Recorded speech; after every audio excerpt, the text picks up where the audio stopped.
Okay. All right. I've just gotten word that our junior analyst and Bitcoin weatherman, Midwest Attempts, is live on the scene at BitMEX. We're going live now to BitMEX. Junior analyst, Midwest Attempts. Midwest, can you hear me?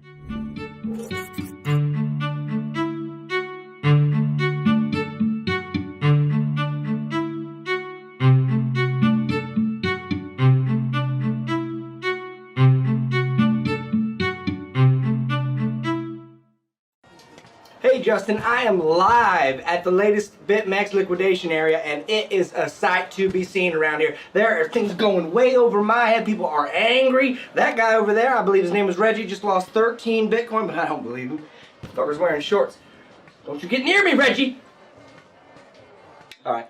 But anyways, I mean, it's a crazy place down here. Everyone's saying that the stop losses were wrong, and everyone's blaming the market, but I'm pretty sure they're all just a bunch of idiots out here. Back to you, Justin. Thank you, Jason. Hey, be safe, man. Be safe. It looks crazy where you're at down there, man. It looks crazy.